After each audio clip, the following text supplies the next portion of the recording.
Hello friends, welcome back to my channel. हम अपना cover करें Indian polity from M Laxmikanth 8th edition. हमने इसके 10 चैप्टर तक कंप्लीट कर लिए। लास्ट चैप्टर था अपना फंडामेंटल ड्यूटीज का। अगर आपने नहीं देखा है तो एक बार मेरे चैनल पे जाके उन सबको देख के अपना कंटिन्यूटी बनाते रहे। अब बात करते हैं अपना 11th chapter, that is amendment of the constitution. कि अगर सिचुएशन चेंज होती है, देखो कॉन्स्टिट्यूशन है क्या, एक्चुअल में एक रूल बुक के जैसे ना, कि अलग अलग रूल, अलग अलग एक्ट बना रखे हैं, तो किस तरीके से चीजें होंगी ये बता रखा है कंट्री के अंदर। बट जैसे सोसाइटी चेंज होती है, इकोनॉमी चेंज होती है, पॉलिटी चेंज होती है, जैसे जैसे सिचुएशन चेंज होती है, तो उसके अंदर कॉन्स्टिट्यूशन जो रूल बुक है उसके अंदर भी तो चेंजेस लेके आने जरूरी होते हैं ना। तो उन उस सिचुएशन से डील करने के लिए आर्टिकल 368 आता है कि अगर कॉन्स्टिट्यूशन के अंदर अमेंडमेंट रिक्वायर्ड है तो वो किस तरीके से करे जाएंगे।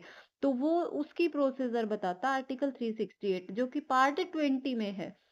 पार्ट 20 के अंदर एक इकलौता आर्टिकल है अपना आर्टिकल 368, ठीक है, जो डील करता है कि क्या प्रोसीजर रहनी चाहिए कि अगर कॉन्स्टिट्यूशन के अंदर चेंज आना है। तो ये नहीं है कि कॉन्स्टिट्यूशन के अंदर चेंज सिर्फ और सिर्फ आर्टिकल 368 के अकॉर्डिंग ही आता है। वो और भी प्रोविजंस हैं इसके अलावा। जैसे हमने पीछे स्टार्ट करा था उधर देखा था आर्टिकल 3, आर्टिकल 4, आर्टिकल 2, उनके अंदर भी तो चेंजेस थे।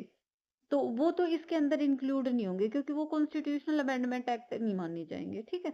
तो इधर अपना कंसर्न है आर्टिकल 368 के थ्रू जो भी प्रोसीजर जो चेंजेस हैं वो किस तरीके से होते हैं, तो वो देखते हैं। जैसे ही और कंट्रीज के रिटर्न कॉन्स्टिट्यूशन है उनमें प्रोविजंस होते हैं कि जो ये रिटर्न लॉज हैं उनको कैसे चेंज करा जाए कॉन्स्टिट्यूशन के अंदर जो है। तो वैसे ही प्रोविजन इंडियन कॉन्स्टिट्यूशन के अंदर कर रखा है कि कॉन्स्टिट्यूशन के अगर किसी लॉ को किसी चेंज करना है तो वो किस तरीके से करा जाएगा ये बता रखा है। और ये जो चेंज करने की प्रोसीजर है ये ब्रिटेन में बिल्कुल फ्लेक्सिबल है, यूएसए में बिल्कुल स्ट्रिक्ट है। तो जो इंडियन कॉन्स्टिट्यूशन है वो कहाँ कहाँ इनके बीच में लाई करता है। मतलब ना तो वो बहुत ज्यादा फ्लेक्सिबल है ना ही ज्यादा रिजिड है। मतलब इतना फ्लेक्सिबल नहीं है कि हर छोटे चेंज को इंक्लूड कर दे बिल्कुल जल्दी से, वोलेटाइल बना दे बिल्कुल लॉज को। और इतना भी रिजिड नहीं है कि अगर टाइम मांग रहा है चेंज को तो वो चेंज लेके आना पॉसिबल ही ना हो। तो एक इंटरमीडिएट सी कंडीशन है इंडियन कॉन्स्टिट्यूशन की चेंज के with respect to change amendments, ठीक है। तो ये सारा बता रखा है आर्टिकल 368 जो कि पार्ट 20 के अंदर है। उसमें प्रोसीजर से डील करता है कि किस तरीके की प्रोसीजर्स होनी चाहिए। अब ये तो चेंज आर्टिकल 360 अंदर के अंदर 60 पार्ट आर्टिकल 368 के अंदर प्रोसीजर बता रखी है और उसके साथ साथ ही ये बोल रखा है कि चेंज कौन करेगा, पार्लियामेंट करेगी। मतलब कॉन्स्टिट्यूशनल अमेंडमेंट बिल जो होते हैं कॉन्स्टिट्यूशन को अमेंड करेगी तो वो पावर है पार्लियामेंट के पास। अब वो किस तरीके से करेगी, वो कर सकती है addition by the way of addition, मतलब कुछ ऐड करके कर सकती है, कुछ रिपील कर सकती है या फिर वेरिएशन के थ्रू कर सकती है। तो ये प्रोविजन है पार्लियामेंट के लिए कि किस तरीके से अमेंडमेंट करेगी। बट इसके साथ साथ 1973 में आता है केशवानंदन भारती केस। उसके अंदर क्या करा गया, केशवानंदन भारती केस में बोला गया कि ठीक है, जो अमेंडमेंट की जो पावर दे रखी है पार्लियामेंट को वो उसको फॉलो तो कर सकती है, बट मतलब कॉन्स्टिट्यूशन के अंदर चेंजेस तो कर सकती है, बट जो जो चीजें जो भी अपने कॉन्स्टिट्यूशन की बेसिक स्ट्रक्चर है उसको चेंज नहीं कर सकती। अब इसके अंदर क्या क्या इंक्लूड होता है बेसिक स्ट्रक्चर के अंदर, जैसे एग्जांपल के लिए भी दे रखा है इसने इधर कि डेमोक्रेसी, फेडरलिज्म, जुडिशियल रिव्यू, ये ऐसी चीजें जैसे रूल ऑफ लॉ, कुछ ऐसी चीजें है ना वो बेसिक स्ट्रक्चर है कॉन्स्टिट्यूशन की, तो उनमें चेंजेस नहीं कर सकती पार्लियामेंट। और क्या क्या चीजें इसके अंदर आएंगी, वो अलग अलग रूलिंग्स सुप्रीम कोर्ट की रूलिंग्स के थ्रू निकल के आती है कि अच्छा ये चीज है रूल ऑफ लॉ, ये भी बेसिक स्ट्रक्चर है, इसको चेंज नहीं कर सकती। इक्वालिटी, ठीक है, ये भी क्या है, एक बेसिक स्ट्रक्चर का पार्ट है, इसको भी पार्लियामेंट चेंज नहीं कर सकती। तो अलग अलग रूलिंग्स के अकॉर्डिंग निकल के आती है कि क्या क्या चीजें बेसिक स्ट्रक्चर के अंदर रखी जाएंगी और उनको फिर पार्लियामेंट चेंज नहीं कर सकती, अमेंड नहीं कर सकती अंडर आर्टिकल 368, ठीक है। तो ये बात है। अब प्रोसीजर देखते हैं कि क्या कुछ प्रोसीजर जो इस आर्टिकल में अपने को दे रखी है कि अमेंडमेंट किस तरीके से लेके आए। सबसे पहले यही है, जो भी अमेंडमेंट के लिए बिल इनिशिएट होता है वो सिर्फ और सिर्फ कहाँ पे होगा, वो पार्लियामेंट में होगा। किसी स्टेट लेजिस्लेचर असेंबली के पास ये पावर नहीं है कि वो कॉन्स्टिट्यूशनल अमेंडमेंट बिल को अपने असेंबली के अंदर इंट्रोड्यूस करे। तो सबसे पहले इंट्रोड्यूस कहाँ पे होगा, सिर्फ और सिर्फ पार्लियामेंट में, पार्लियामेंट के किसी भी हाउस में। उसके बाद मेंबर ऑफ पार्लियामेंट, कोई अब ये रिस्ट्रिक्शन नहीं है कि कोई मिनिस्टर है तो ही वो बिल को इंट्रोड्यूस कर सकता है। जैसे उस केस में देखेंगे ना, हम आगे देखेंगे कि फाइनेंशियल जो मनी बिल होते हैं तो मिनिस्टर्स उनको इंट्रोड्यूस करते हैं। तो यहाँ पे कॉन्स्टिट्यूशनल अमेंडमेंट बिल के लिए ऐसा प्रोविजन नहीं है कि मिनिस्टर होना चाहिए। मिनिस्टर हो सकता है या फिर कोई प्राइवेट मेंबर, मतलब कोई भी मेंबर ऑफ पार्लियामेंट हो सकता है जो इसको इंट्रोड्यूस कर सकता है। ठीक है, तो सबसे पहला यही इंट्रोडक्शन के रिगार्डिंग में यही दे रखे हैं। और जैसे कई टाइप के बिल होते हैं उनमें प्रेसिडेंट की प्रायर रिकमेंडेशन चाहिए होती है। तो इस टाइप के बिल के लिए, मतलब कॉन्स्टिट्यूशनल अमेंडमेंट बिल के लिए प्राइम मिनिस्टर की प्रायर रिकमेंडेशन नहीं चाहिए होती। ठीक है, तो ये तो सिर्फ इंट्रोडक्शन के बारे में दे रखा है कि किसी भी हाउस में इंट्रोड्यूस कर लो, पर होना चाहिए वो पार्लियामेंट के अंदर ही। अब उसको कोई भी मेंबर ऑफ पार्लियामेंट उसको इंट्रोड्यूस कर सकता है और प्रेसिडेंट की प्रायर रिकमेंडेशन नहीं चाहिए। ये तो था इंट्रोडक्शन के बारे में। अब देखते हैं कि इसके अंदर वोटिंग कैसे होती है। वोटिंग के लिए ना इसके अंदर दो प्रोविजन कर रखे हैं आर्टिकल 368 के अंदर कि किस तरीके की मेजोरिटी होनी चाहिए। एक तो होती है स्पेशल, हम जो सुनते हैं मान लो एक सिंपल मेजोरिटी है कि जितने मान लो 100 पर्सन है, 100 में से अगर 51 ने वोट दे दिया तो वो सिंपल मेजोरिटी होगी कि वो बिल पास हो जाएगा। बट यहाँ पे जिक्र कर रखा, एक तो दे रखा है स्पेशल मेजोरिटी। स्पेशल मेजोरिटी में एक तो वो मेजोरिटी रहेगी मेजोरिटी ऑफ टोटल मेंबरशिप। अब मेंबरशिप में ये नहीं है कि वेकेंट सीट है उनको हटा दिया जाए, ऐसा नहीं, जो भी टोटल उनके लिए मेंबरशिप है, जो भी दोनों हाउसेस की, तो एक तो उसकी मेजोरिटी होनी जरूरी है। और दूसरा क्या होना जरूरी है, दूसरा जितने भी मेंबर प्रेजेंट हैं और वोट करा है उनमें से 2/3 इस बिल के फेवर में होने चाहिए, मतलब उसके लिए वो वोट करना चाहिए। तो ये होता है स्पेशल मेजोरिटी। मतलब दो चीजों की, एक तो ऑर्डिनरी मेजोरिटी को ही मिला रखा है कि जितनी भी टोटल मेंबरशिप है ना उसमें मेजोरिटी होनी चाहिए, और दूसरा जितने प्रेजेंट हैं वोट करा है उनकी भी 2/3 मेजोरिटी होनी चाहिए उनकी, तो उसको बोलते हैं स्पेशल मेजोरिटी। तो जो भी आर्टिकल 368 के अंदर चेंजेस आते हैं ना, अमेंडमेंट लेके आते हैं, तो वहां पे जो वोटिंग होती है एक तो स्पेशल मेजोरिटी के थ्रू ये बिल पास होते हैं, और एक होता है कि स्पेशल मेजोरिटी तो कहाँ पे होएगी, पार्लियामेंट में। बट कुछ ऐसे प्रोविजंस होते हैं जो कि स्टेट्स अलग अलग स्टेट से रिलेटेड होते हैं, मतलब कुछ फेडरल स्ट्रक्चर से रिलेटेड होते हैं, तो उनको पास कराने के लिए हाफ ऑफ द स्टेट का उस बिल को रेटिफाई करना जरूरी होता है। तो ये दो तरीके की मेजोरिटीज है यहाँ पे कि एक तो स्पेशल मेजोरिटी, स्पेशल में वही कि एक सिंपल मेजोरिटी के साथ जो भी मेंबर ऑफ पार्लियामेंट प्रेजेंट थे वोट करा है उनका 2/3 उस के लिए वोट करना चाहिए उस बिल के लिए। ठीक है, और दूसरा देखा ऑर्डिनरी सिंपल मेजोरिटी, वो इसके अंदर इंक्लूड नहीं होगा आर्टिकल 368 के अंदर, उसके प्रोविजंस बाहर रहेंगे। जैसे आर्टिकल 2 आर्टिकल 3 इनके अकॉर्डिंग चेंजेस होते हैं। ठीक है, जो आर्टिकल 368 के अंदर है वो एक स्पेशल मेजोरिटी है सिर्फ पार्लियामेंट की, और दूसरा किस तरीके से कि स्पेशल मेजोरिटी ऑफ पार्लियामेंट के साथ साथ हाफ ऑफ द स्टेट उस बिल को रेटिफाई करे। अब ये जरूरी नहीं है कि हाफ ऑफ द बिल, मान लो कितने स्टेट, मान लो 28 स्टेट है, अब ये प्रोविजन है कि इसके हाफ स्टेट्स को तो रेटिफाई करना जरूरी है, मान लो 14 स्टेट तो इसके जरूर रेटिफाई करे, बट उसके बाद जो रिमेनिंग है उनके ऊपर उनके डिसीजन से कोई फर्क नहीं पड़ेगा। वो मोमेंट जहां पे ये हाफ ऑफ द स्टेट्स ने रेटिफाई कर दिया उस बिल को, तो उसको जो भी स्टेट्स की तरफ से उसको रेटिफाइड माना जाएगा। अब बाकी के स्टेट चाहे उसको रेटिफाई करें चाहे उससे डिसएग्री हो, कुछ भी हो, फिर फर्क नहीं पड़ता। ठीक है, और क्या प्रोविजंस है, एक ज्वाइंट सीटिंग का, कई बिल देखे ना हमने कि अगर नॉर्मल लॉज है अगर वो पास करने कहीं पे डेड लॉक आ रखा है किसी हाउस के अंदर, मतलब किसी एक प्रोविजन या फिर किसी चीज को किसी बिल को लेके डिसएग्रीमेंट हो रखा है दोनों हाउसेस के बीच में, तो क्या होते हैं आर्टिकल 108 के अंदर एक ज्वाइंट सीटिंग बिठा के और वहां पे पास कराया जाता है बिल को। बट ये प्रोविजन कहाँ पे, constitutional amendment act under article 368 के अंदर ये प्रोविजन मतलब ज्वाइंट सीटिंग का प्रोविजन अवेलेबल नहीं है।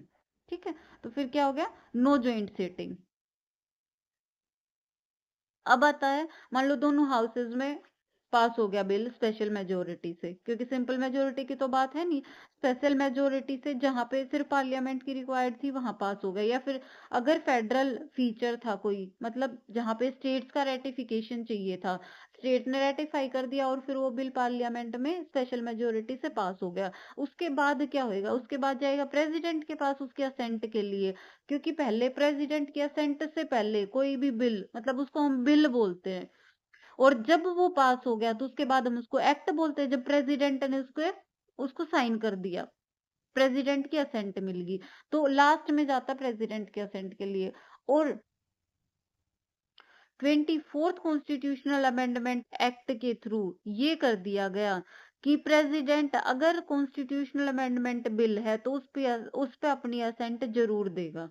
उस प्रेसिडेंट जी के पास कोई ऑप्शन नहीं है कि वो उस बिल को विड्रॉ कर दे, रिटर्न करे, ऐसा कोई ऑप्शन नहीं है, सिर्फ और सिर्फ उसको प्रेसिडेंट को असेंट देनी है अपनी इस पे कॉन्स्टिट्यूशनल अमेंडमेंट बिल पे, और फिर वो बिल था वो एक्ट बन जाएगा। तो ये सारा का सारा प्रोसीजर दे रखा अपना आर्टिकल 368 के अंदर अंडर पार्ट 20। ठीक है, तो क्या क्या देखा हमने, पहले ये देख लिया कि एक्सक्लूसिव पावर ऑफ पार्लियामेंट है, स्टेट लेजिस्लेचर के पास नहीं जा सकता। फिर प्रोसीजर ऑफ अमेंडमेंट क्या क्या देखा था कि स्पेशल मेजोरिटी से, और या फिर स्पेशल मेजोरिटी ऑफ पार्लियामेंट के साथ साथ कहीं पे फेडरल स्ट्रक्चर, फेडरल फीचर्स को इम्प्लीमेंट कराना है तो फिर वहां पे हाफ ऑफ द स्टेट्स की और रेटिफिकेशन लगेगी। और फिर कि पहले तो यूं था 19 के स्वानंदन भारती केस से पहले कि वो अनलिमिटेड पावर के जैसे दिखता था पार्लियामेंट के ऊपर, कि किसी भी प्रोविजन को अगर पार्लियामेंट चेंज करना चाहे तो कर दे। बट के स्वानंदन भारती केस के बाद लिमिटेड पावर, मतलब अनलिमिटेड पावर्स पे थोड़ी बहुत रोक लगी कि जो भी बेसिक स्ट्रक्चर, बेसिक डॉक्ट्राइन है ऑफ द कॉन्स्टिट्यूशन उसको चेंज नहीं कर सकती पार्लियामेंट। ठीक है, और फिर क्या क्या देखा, टाइप ऑफ मेजोरिटी देख ली थी। तो ये सब था अपना आर्टिकल 368 के अंदर। अब उसके बाद थोड़ा सा ये और देखते हैं कि कौन से ऐसे प्रोविजंस हैं टाइप ऑफ अमेंडमेंट, कि कौन से फीचर्स किस कैटेगरीज के अंदर आते हैं। जैसे कॉन्स्टिट्यूशन के अंदर चेंज हो रहा है, एक सिंपल मेजोरिटी का जिक्र था, सिंपल मेजोरिटी ऑफ पार्लियामेंट, तो वो प्रोविजन तो कहाँ पे आएंगे, आर्टिकल 368 से के स्कोप से बाहर होंगे, क्योंकि उनको हम कॉन्स्टिट्यूशनल अमेंडमेंट एक्ट की तरह नहीं देख रहे कि कॉन्स्टिट्यूशन के अंदर अमेंडमेंट हुआ है। तो उस तरीके में वो सारे हो जाएंगे सिंपल मेजोरिटी से। अब वो उनका मतलब कौन से प्रोविजंस होंगे, जैसे हमने देखा था आर्टिकल 2 के अंदर कि किसी नए स्टेट को एस्टेब्लिश करना है या फिर एडमिट करना है इंडिया के अंदर, इंडियन स्टेट्स के अंदर, तो वो सारा क्या चेंज तो हो रहा है बट वो अंडर आर्टिकल 368 के नहीं माना जाएगा। मतलब एक कॉन्स्टिट्यूशनल अमेंडमेंट एक्ट की तरह नहीं देखा जाएगा उसको।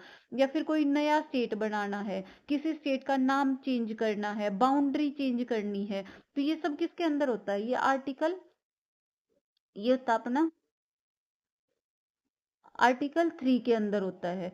तो ये सब के अंदर सिंपल मेजोरिटी ऑफ पार्लियामेंट से ये बिल पास हो जाएंगे इनको। और ये प्रॉपरली मेंशन भी अंडर आर्टिकल 4 कि आर्टिकल 2 और 3 के अंदर जो भी चेंजेस करेंगे वो कॉन्स्टिट्यूशनल अमेंडमेंट एक्ट नहीं माने जाएंगे अंडर आर्टिकल 368 के अंदर। ठीक है, तो ये प्रोविजन थे। इसके अलावा और क्या था,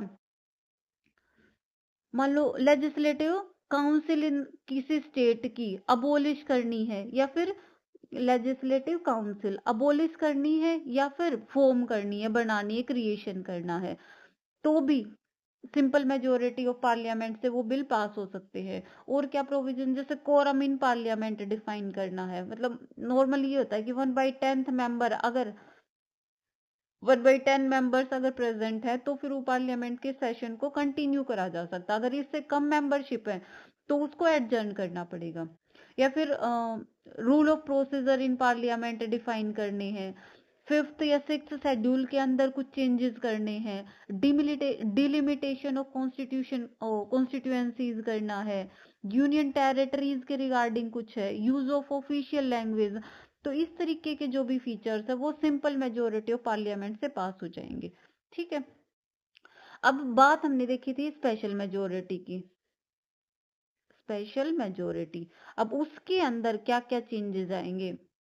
स्पेशल मेजोरिटी के अंदर जो भी अपने मेन प्रोविजन दिख रहे हैं, जैसे कि फंडामेंटल राइट्स, अपने डीपीएसपीज, इस तरीके के प्रोविजंस है जो भी कॉन्स्टिट्यूशन के अंदर, अगर उनमें कोई चेंज लेके आना है तो फिर वो होगा अपना स्पेशल मेजोरिटी ऑफ पार्लियामेंट से, और अंडर वो फिर रखा जाएगा कॉन्स्टिट्यूशनल अमेंडमेंट बिल की तरह देखा जाएगा वो, under article 368 of Indian constitution.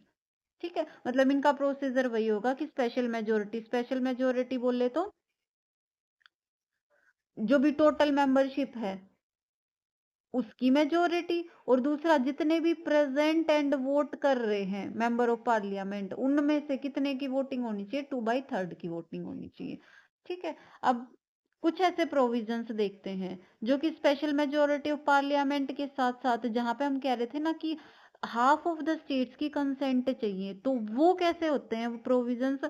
वो मेन तो वही है कि जहां पे फेडरल स्ट्रक्चर को इम्पैक्ट डाल रहा हो कोई बिल, तो वहां पे स्पेशल मेजोरिटी ऑफ पार्लियामेंट के साथ साथ हाफ ऑफ द स्टेट की कंसेंट भी लगेगी। अब किस तरीके के एक आधा कोई प्रोविजन देखते हैं, जैसे एग्जांपल पे इलेक्शन ऑफ प्रेसिडेंट।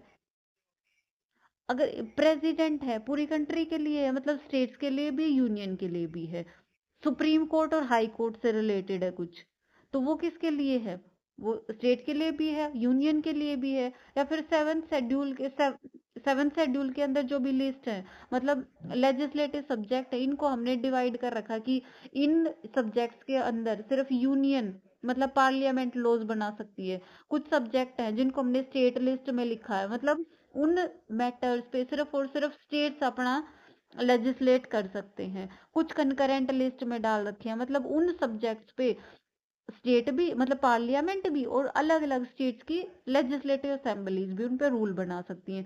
तो ये सारे फीचर्स कैसे लग रहे हैं, दिख रहे हैं ना कि फेडरल स्ट्रक्चर से रिलेटेड है, मतलब सेंटर के डिसीजंस को, सेंटर के मैटर्स को भी इम्पैक्ट कर रहे हैं, और अलग अलग स्टेट्स को भी इम्पैक्ट कर रहे हैं उनके डिसीजंस को।